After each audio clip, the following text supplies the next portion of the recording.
Hey there, I'm so pumped to tell you about an amazing new community I've launched called Grief to Growth Circle Community. It's a space for people who are grieving to come together to support each other, and for people who want to know who we are, why we're here, where we're going, to have those conversations, all the things we talk about on the podcast. So I invite you to join me at grieftogrowth.com/community to become part of this compassionate crew. The best part, it's 100% free. And you have access to me in addition to everybody else in the community. In fact, the podcast will be there so you can talk about the things we talk about in the podcast right there in the community. There's also some premium content if you want to go deeper in the work I'm doing, but mostly it's about building relationships and community and about sharing resources and supporting each other. So come on over and check it out. It's grieftogrowth.com/community. I'll see you inside. Close your eyes and imagine. What if the things in life that cause us the greatest pain, the things that bring us grief, are challenges? Challenges designed to help us grow, to ultimately become what we were always meant to be. We feel like we've been buried, but what if, like a seed, we've been planted? And having been planted, we grow to become a mighty tree. Now, open your eyes. Open your eyes to this way of viewing life. Come with me as we explore your true, infinite, eternal nature. This is Grief to Growth, and I am your host, Brian Smith. Hey there, this is Brian back with another episode of Grief to Growth. And I like to say, in the heart of every shadow, there's always a glimmer of light. There's always a testament to the resilience of the human spirit, even in the face of loss. So today on the Grief to Growth podcast, we're going to bridge the realms of the seen and the unseen, exploring the profound journey from sorrow to serenity. So welcome back if you've been here before, and anybody that's new, my name is Brian Smith and I'm your host. Today we're going to be with Whitney Lynn Allen, and Whitney is a beacon of hope and transformation for those who are adrift in the sea of grief. Her life took an unexpected turn when tragedy struck her family, leading her from the courtroom to the sacred space of healing and advocacy. She's a devoted mother, dedicated also, I'm sure, to Jackson and Leo, and she's faced the unimaginable loss of her husband, Ryan. Her journey is a testament to the power of love and the indomitable strength of the human spirit. She's the author of the Amazon bestseller, Running in Trauma Stilettos, and she's channeled her pain into purpose, offering solace and guidance as a certified grief educator. So with that, I'd like to welcome to Grief to Growth, Whitney Lynn Allen. Thank you so much for having me. Yeah, I'm looking forward to speaking with you today, Whitney. And I want to say I'm sorry for the loss of your husband and that unimaginable tragedy. Thank you. I really appreciate that. So I'd like to start off by letting you tell us about Ryan. Okay. It's so funny. Like I do a lot of these podcasts, and usually people don't really ask that a lot. So it's I love sharing about him. So my late husband Ryan, he was really larger than life. He loved to tell jokes and tell stories. He made everybody laugh. He was the best dad to our son Jackson, who was 3 at the time of his accident. And he was so excited to be a dad to our youngest son, Leo. But unfortunately, his accident happened when I was 26 weeks pregnant. So he didn't really get to experience Leo at all. But he was so ambitious. He started the K-9 unit at his police department in 2019 or 2018. After so many years of hearing that it would never happen, he just kept trying, and he did end up founding his police department's first K-9 unit, and he did so well, and he became so amazing with what he did with his K-9 Louie. And watching him be able to live out his dream before everything fell apart is, it was one of my greatest joys. So I'm so glad he got to do that. But Ryan loved life. He just was the epitome of somebody that didn't leave anything on the table. He just did everything right, honestly. Like, he just loved life so much.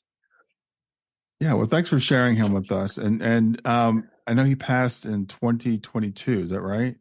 Yeah. And Hmm. how old was he at the time? He was 35. 35. Wow, it's so young. So Yeah. tell me what happened with Ryan. I guess to, keep a very long story short, October 14th, 2021, Ryan was on the way home from the gym. He got stung by a bee at some point along his journey from the gym to home. I'm not Mhm. really sure the details of that. Um, and when he got home, he went into anaphylaxis with no known allergy to bees at all.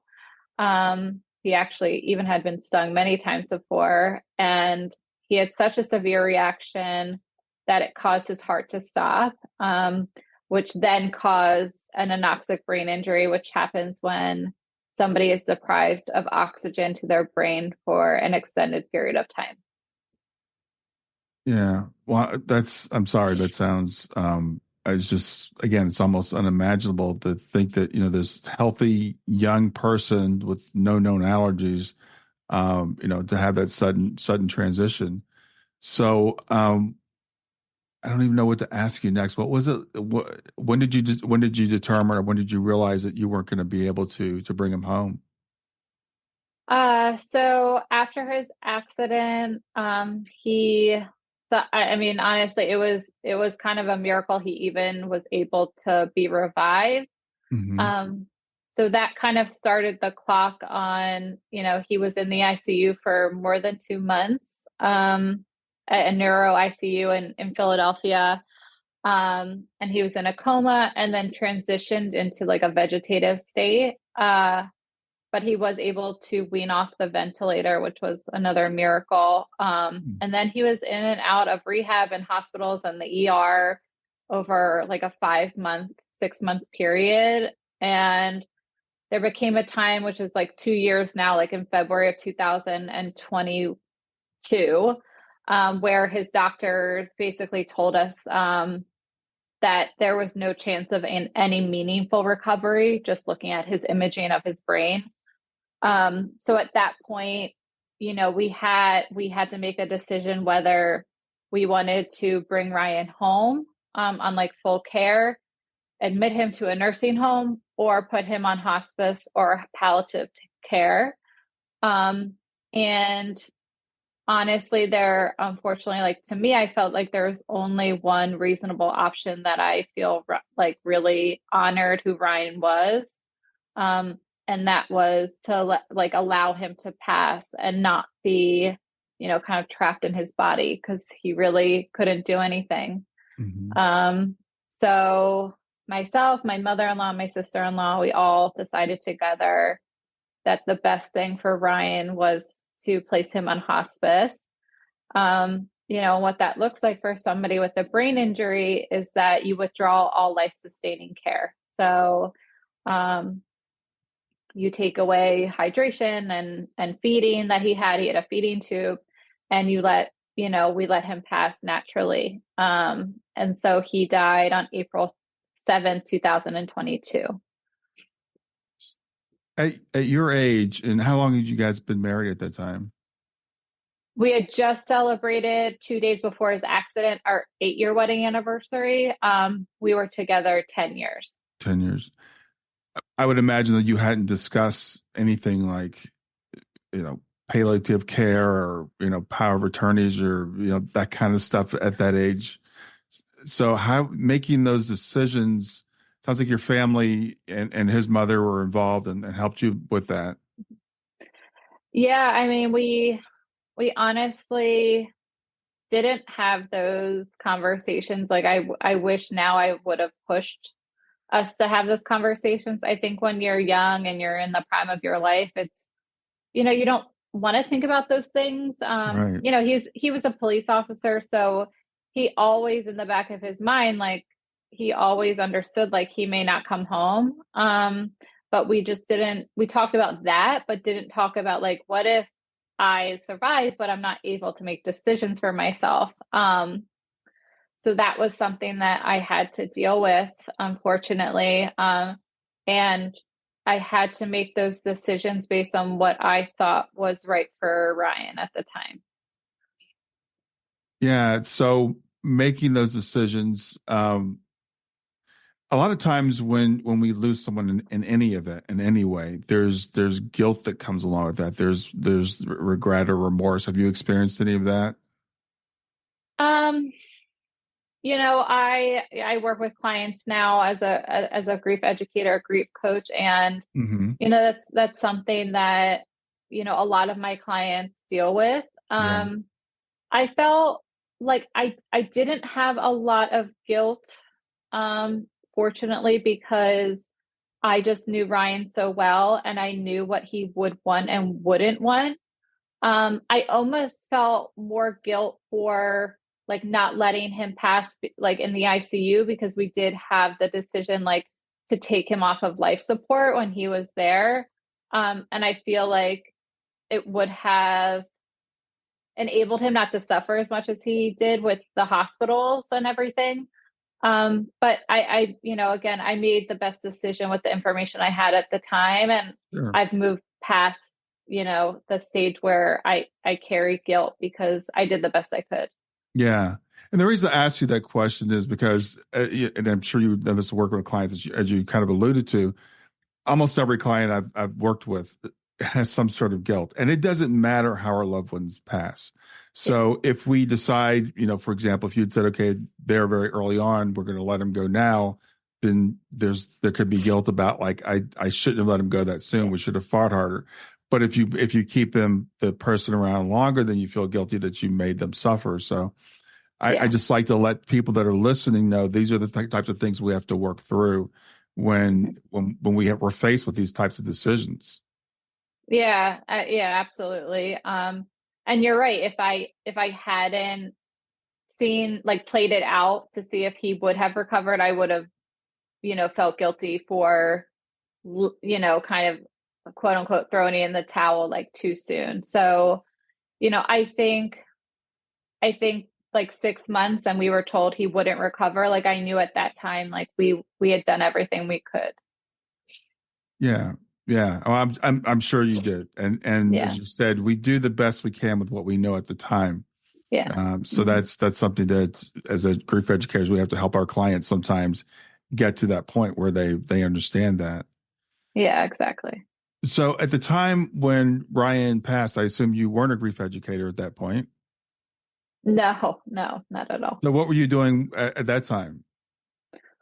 Well, after Ryan's accident happened, I didn't work. I couldn't work because we were in and out of hospitals. I took a leave, and then I also had a baby, so I was on maternity leave. Sure. Um, so I was a lawyer in my life before Ryan's accident, and then there came a point after Ryan died where I could have gone back to law, Hmm. but it just didn't feel right and authentic to the person I had become, uh, you know, molded by grief and loss and trauma. I couldn't see myself going back. So do you feel like you somehow became a different person from the grief and the trauma? Oh, completely different person. I think I don't think anybody comes out of that kind of loss unchanged in almost like every way possible. Hmm. Yeah. So what was the transformation like for you? How were you different? How are you different? That's a good question. I mean, just because we're talking about careers, like for me, I just felt like if I wasn't doing something I loved and was passionate about, and that like kind of like lit my heart on fire every day, like life is way too short to do that then. Hmm. So although I traded a very stable career for something very unknown, like that was worth it to me because I didn't want to like waste my life in, you know, like an office from 9 to 5 for like another 40 years. Like I just couldn't see myself doing that. So that was one of the ways I changed, just like being able to take leaps of faith, um even though it was scary because I know life is so like I knew life short was short before, but now I truly intimately know what that means. Hmm. I think it has made me appreciate the people in my life so much more, and just like little things in life. I mean, just like being able to spend time with my sons, or like a sunrise or a sunset just like has so much more deeper meaning to me now. I think it changes your perspective like spiritually, in terms of like where do we go after we die. And I know I feel now like I'm so sure that there is like another part of life after our lives on earth. Mm-hmm. And I just, I feel like Ryan's death has made me truly know that that is what happens. So, what were your thoughts, if any, on where we go after we die before Ryan's accident? I mean, I always believed in heaven and God and all that, but I feel like until I lost Ryan, I didn't feel it. Like I didn't feel like that connection because I never lost someone so close to me. But now I just like feel that connection between like me and him that's somewhere else, if Hmm. that makes sense. Yeah, yeah, makes complete sense. So, yeah, that I think that's there seems to be a point in a lot of our lives where something comes along and wakes us up, right? We think, okay, well, yeah, I believe in heaven or stuff, but it's kind of a yeah in the back of your mind, and someday I'll face that in the very distant future. But I would imagine when Ryan, passed and was no longer with you physically, it forces you to really dig deep to maintain that relationship. Yeah, I mean, absolutely. I think part of how we survive after this kind of loss is the continuing connection with our person and continuing that relationship, although it's obviously is not the same and it's not what we want, but I think that's how we survive. Stay with us. We'll be right back. Hey there, I'm testing out a new feature. I'd love to get your feedback on it. It's called Fan Mail, and you can send me a message right from the show notes of the podcast. So look for the link that says send me a text. You can ask a question for a future podcast. You can suggest a guest or just give me any feedback you want. Just remember, it is one way. I can't text you back, and I will not have your name, your email address, or your phone number unless you include it in the message. Let me know what you think. So Jackson at the time was just about 3 when Ryan passed. He was 4, like around 3.5, like a little more than 3.5 when his accident happened. Okay, and how has he coped with his father not being there? Yeah, Jackson, I mean, he is such a brave, like resilient little boy. Kids are so amazing. So he's doing really well. I mean, in the beginning, it was really hard because he went from like of just a normal life to, his mom being the only one home and having to go to the hospital every day and like less time with me, and me being exhausted all the time and crying all the time, and not having his dad around. So there was a time period where there was a lot of like behavioral turmoil with him Mhm. in the beginning stages, but I'm really grateful that he's doing so much better now. Yeah, when you said kids are really resilient, and at that age, I don't even know how much they understand what death is, so I didn't know how he would Mm-hmm. deal with that. Mm-hmm. So when you said you could decided as far as going back and being a lawyer, I guess that just didn't really feel like something you wanted to do. So how do you decide to become a grief educator? I, the best way I can describe it is I knew from experiencing such a tremendous loss that we don't talk about this stuff enough. We don't educate people enough. There's not enough support. I mean, I had trouble finding like a grief therapist to even help me like through my own grief. Hmm. Um, so I wanted to become somebody that I needed when I was going through the worst days of my life, because I know how much it's needed and how much like we just don't have enough resources. Um, so, I mean, that's really why I wanted to become a grief educator. And my grief therapist actually recommended David Kessler's course because she felt like the it would have really good information, and she looked at like the website, and she said she kind of agreed with the curriculum. So that's kind of why I did that. So there, I'm sure people have heard of grief counselors, and you mentioned grief therapists. How is a grief educator different? I mean, we're different because, we're not licensed therapists or counselors, whereas, people that are licensed, they have to go through a lot of training and school.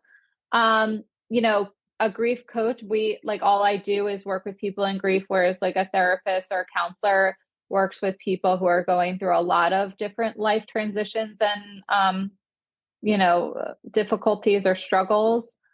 As a grief coach or educator, I get to kind of pull my own personal experience and use that to help clients. Whereas, there's like ethical boundaries when you're a therapist or a counselor where you're not really supposed to tell your clients about your own personal story, which I feel like that's like one of the most powerful things I do is like be able to relate to my clients on that very personal level. Yeah, I think that's absolutely true. And I find that almost every client that I have has either been to a grief counselor or maybe sometimes they're even still going to a grief counselor, but they find something missing. And it's that personal connection, that thing that's like they want to understand that what they're going through. Yeah, that's exactly been my experience. Like people either come to me intuitively knowing that, and they're like, I want to work with somebody that knows exactly what I'm experiencing. I just don't want to be told like, oh, I understand and you actually don't. Yeah. Or they come to me because like a lot of therapists and counselors, they get very little training on how to help people through grief specifically, unless there's unless they're specifically a grief counselor or therapist. Yeah, I noticed it was really interesting when I was going through, I went through David Kessler's program also. And when I was going through it, there were so many or the traditional therapists, nurses, Uh-huh. doctors, et cetera, that were going through the program because they didn't get a lot of training on grief in their formal Yeah. education. Yeah, exactly. And it's amazing. Like some of my clients, they come to me and they tell me some of the advice that their therapists give them. And like, I think therapists are amazing. But sometimes what they say about grief is just like, it's just not helpful, unfortunately. Yeah, well, I think, I know the medical industry still treats grief as a disease. It's something to be gotten over. It's something Right. to be cured or to be healed. Right. Or like like something that you can put away for a little bit. I just got off like a call with a client and she was describing like somebody she worked with previously had told her to just like put away her grief until 4:30 and she could take it out. And she's like, I can't do that. Like that, I don't understand what that means. And she's right because grief, there's no like you can't just like put away grief for a time period. You have to learn how to manage it and live with it, because it's not something that you can extinguish or like throw away or put away. It's like you have to carry it forever. Yeah. So I have to say, I'm just truly amazed by your resiliency. I mean, it's been still less than 2 years since Ryan passed. At what point in time did you decide? Okay, I know you said you could go back to being a lawyer. It's a big switch from like that to I'm going to help other people with this. Uh-huh. So when was that? How long has it been since you made that decision? It's been I think I made that decision like the summer after Ryan died. So it's been like more than 2 years since I made that decision. But I made the decision for the grief not to consume me when the day that Ryan died, because I realized like how easily I could be swallowed up by all of this and kind of use it almost as like an excuse not to live my life. Um, in like a joyful, purposeful, like fulfilling way, Hmm. because I think that's what a lot of people do. It's just like they lose their person or they go through a tragedy and they use it as an excuse to just throw in the towel and be like, well, my person died, so I get to be unhappy the rest of my life. But like, that's not that happiness is a choice, but you can decide, like, do I want to try to live my life in a really good way? And like, what does that look like now? Mm-hmm. Yeah, I said, there is no timeline for grief, as you know, but we see kind of things where people, it takes a while to get to a point of committing to even trying to find joy again. Yeah. Because if you notice, when you talk to clients early on and you mention joy or purpose, what's their response? So I can't even imagine that right now. Yeah, yeah, Yeah.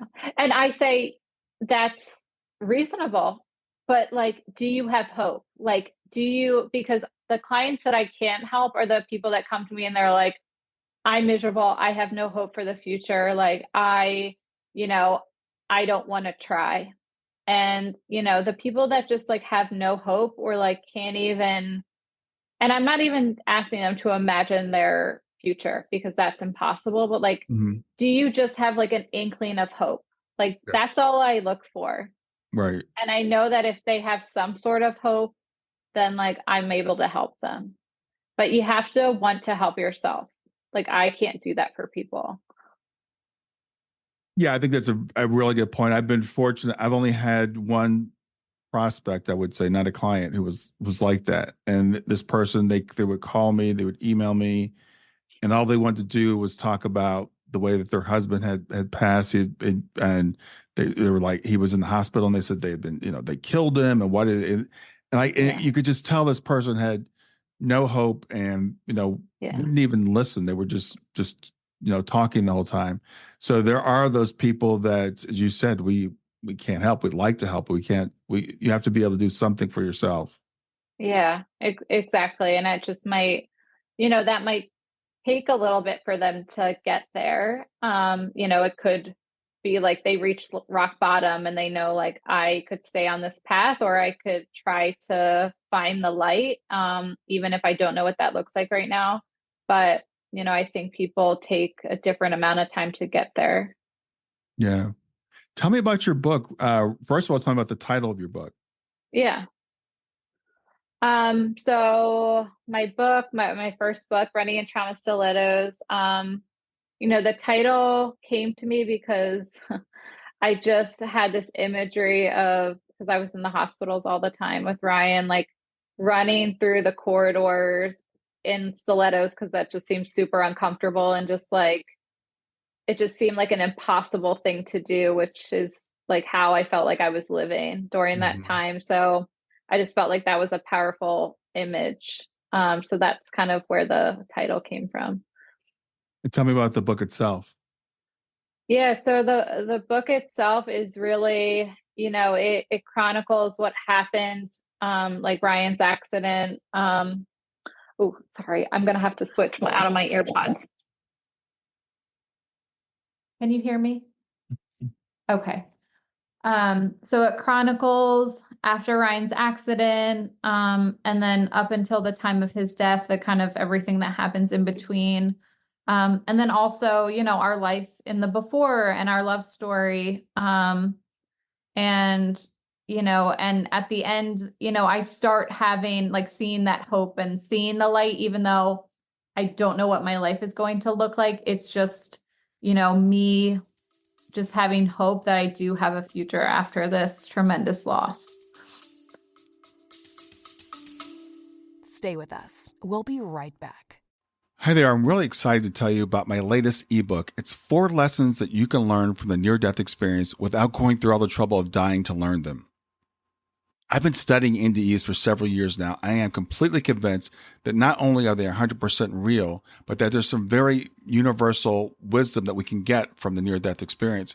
And I've distilled that down in this book into 4 short lessons. And I've also given you all the reasons why I believe that NDEs are absolutely real. So go to www.grieftogrowth.com/NDE lessons to pick it up for free. www.growth2growth.com/NDE lessons. I hope you enjoy it.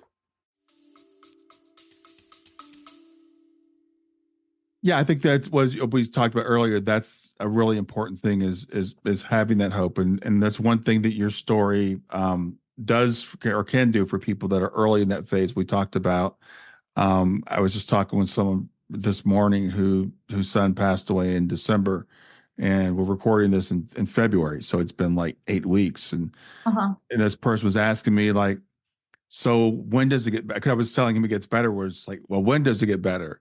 Yeah. And I'm like, well, it takes a while, it does. And I hate to say that to people, but it does. It's a process. Yeah. Yeah. I mean, it takes a really long time to start. Well, first, like just to get out of like a survival mode, like where you're just kind of going through the motions on autopilot, like that takes a long time. And then you're kind of in that really raw stage of grief where you're just in all of these intense emotions. And then you have to get through that stage. And then and then you're coming out of that like survival, really acute stage of grief. And then you're like, what the heck does my like life look like now? What do I want it to look like? So it's, and then becoming comfortable in the new life that you're building. And it's like people think it's just like once you start feeling better, then it's like you'll feel better forever. But it's just it's a roller coaster, and you just have to learn to kind of ride the waves a bit better and with more grace and ease. Because that's all we can do. We can't eliminate the waves. Yeah, yeah, exactly. So when you're working with clients, what type of process do you take them through in terms of dealing with their grief? Yeah, that's a really good question. That really depends on where people are in their Hmm. grief. Like for example, if somebody comes to me and they're more kind of like perseverating on like what their trauma and what has happened, like obviously there are things that we have to process before we start kind of like focusing on like the future stuff or even the present stuff. But I first just like to focus on like if you're suffering in any areas, like whether that's sleep or not eating right, or you know, you're just feeling like you're having ruminations, like let's try to focus on those first so we can even start like the grief work, because if you're suffering in an area, we can't even touch like the processing part. Hmm.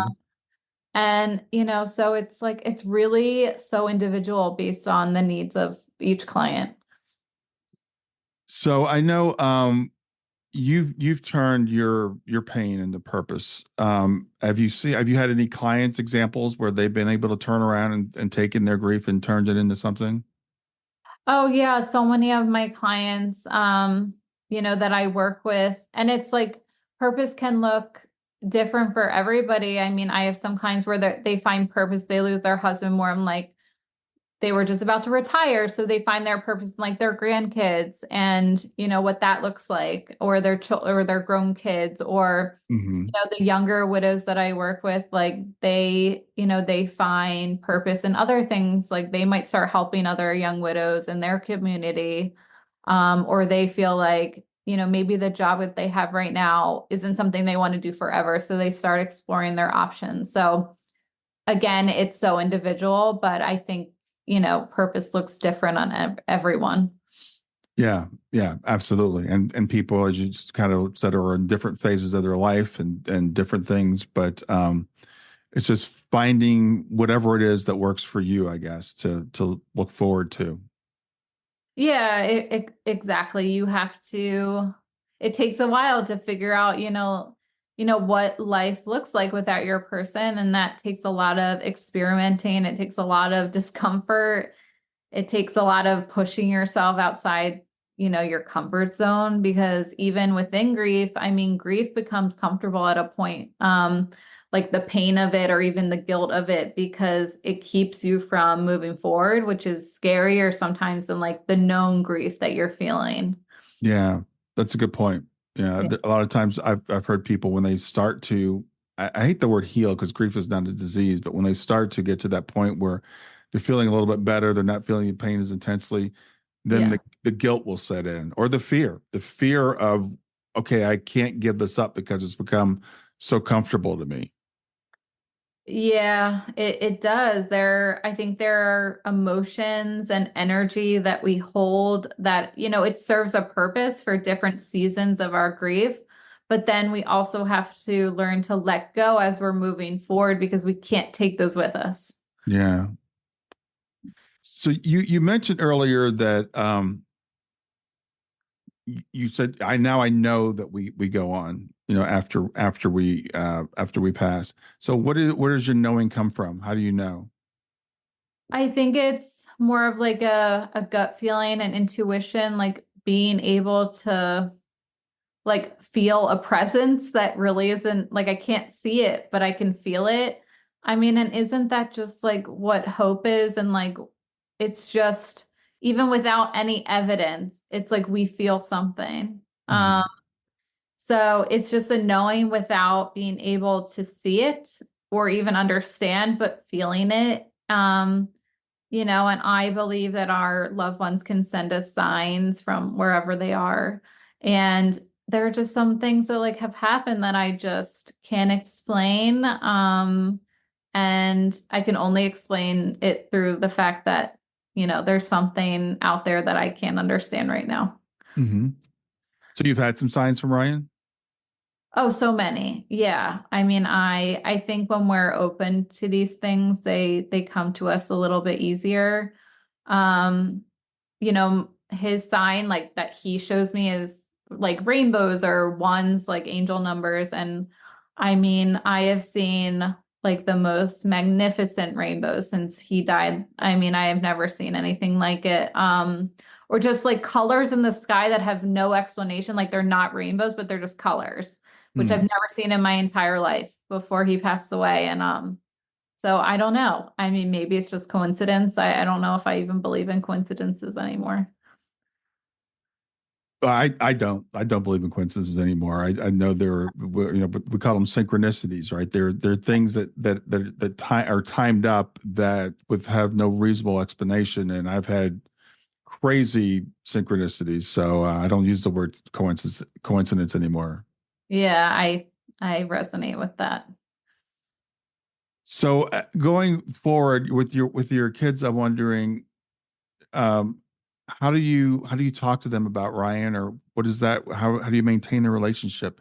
When you lose someone, so when the kids are so young, um, have you thought about that, or what are your thoughts on that? Yeah, I think intuitively it's just I let them lead. Mhm. Um and my the youngest one, it's so hard because he's not even old enough to really like be able to start processing some of this stuff. But Right, for my right. oldest son who knew Ryan, and like until he was like 4 years old when Ryan passed, for him, if he like talks about Ryan, I just encourage it. I make him feel like witnessed in whatever he's talking about and just Hmm. say, like I love when you talk about daddy. You can always talk to me about him. I love hearing stories that you tell me and just, keeping an open dialogue. I don't feel the pressure to have to like force any conversations on him. It's like I like when things come up authentically. And they do. I mean, there are Hmm. things that happen and Jackson, my son, will be like, "Oh, my daddy did that with me." And I'll just acknowledge it and I'll, see if he wants to talk more about it. And like that's just I feel like in all things I let him lead. Yeah, I think that's a great way to go about it. And a lot of times, little kids, especially I was wondering because his age, sometimes they'll actually see the person in spirit. So I don't know if you had any experience with that. Yeah, I think there was like a couple times where Jackson told me that his daddy was playing with him, but I Mhm. think Leo sees Ryan, like actually sees him, but he can't really like tell me because he's too little. Yeah. Um, but there's pictures of Ryan everywhere, but I don't like maybe every day say, "Oh, that's daddy." Like I don't, he's there, but Hmm. life gets in the way. You're not necessarily pointing at pictures all the time saying like, "Oh, Right. that's daddy." Right. But Right. he knows, like he sees pictures of Ryan and says, "That's daddy." Like he knows, which is like so crazy to me. Yeah. Yeah.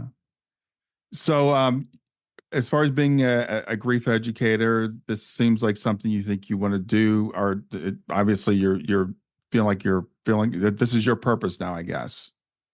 Yeah, I think for right now, I love working with people one-on-one. Hmm. You know, right now it's like I'm like a full-time grief coach. Like that's what I do most of the time, like during my day. Hmm. It might change in the future in terms of like how many like one-on-one sessions I have, and my help might transform into different things. But for right now, I'm really enjoying what I'm doing. Yeah, well, you're doing great work. You're doing a great thing that's really needed, and you know, I think a lot of times again, people want to talk to people that have suffered a similar type of loss. So I work with a lot of parents who have lost children. I'd imagine you probably attract a lot of widows. Yeah, so I mean, I mostly there are some people that reach out to me that have had other losses, but I do work with them, but mostly it's widows that work reach out to me, and widows who I work with, just because I think, when you know exactly what someone's been through, it's just that connection is really powerful. Yes, absolutely. Hmm. So, anything else you'd like to share with us today? Um, no, not really. I just if anyone is out there, they're listening to this and they're struggling right now, I just want them, it does, I know it feels heavy right now, Mhm. but just to hold on to hope that one day it won't be so heavy, even though you don't have any evidence of that. I am giving you the evidence today that that's possible for you. Yeah. Well, you are the evidence. You are the evidence. I will say when in the early stages of after my daughter passed away and I thought I couldn't get any better, Hmm. talking to other parents and seeing other parents who were, I can't believe it's going to be 9 years for me now in June. Yeah. I couldn't even imagine 9 years, but seeing people that were at 9 or 10 years let me know it was possible. Yeah. Yeah. And I mean, that is the best that you can do when you are so like in the darkness of a loss, is just like seeing other people that have walked that path, and they're like giving you the light at that point. Yeah, Uh, exactly. yeah. Exactly. And you talked about hope earlier, and I will tell clients sometimes it's like, well, let me hold the hope for you for right now. If you Yeah. can just let me hold it for you for the beginning stages. Um, because you and I both can remember those days, Mhm. really well when you felt like this is not going to get any better. Oh yeah. I mean, you truly feel that, and that is justified in the moment. Like, Hmm. I think for a season, like I think there is a season to feel completely terrible and lost and almost like hopeless. Like I think that's needed to be able to get to like the next part. I don't think we can avoid that. Yeah, I completely agree. Well, tell people where they can find you and find out more about you. Yeah, so if you're on social media, I'm at Whitney Lynn, Lyn Allen, pretty much everywhere: Instagram, Facebook, TikTok, LinkedIn. And you can go to my website at Whitney Lynn Allen to get more information about my story. And my book, Running in Trauma Stilettos, is on Amazon. Sounds great. Well, Whitney, it was good to talk to you today. Enjoy the rest of your afternoon. Thank you. I appreciate it. Bye.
Hey there, if you liked this episode, come on over and talk about it. Let me know what you liked. If you didn't like this episode, come on over and talk about it. Let me know what you didn't like. Go to grieftogrowth.com/community and look for Talk About the Podcast. I'll see you there.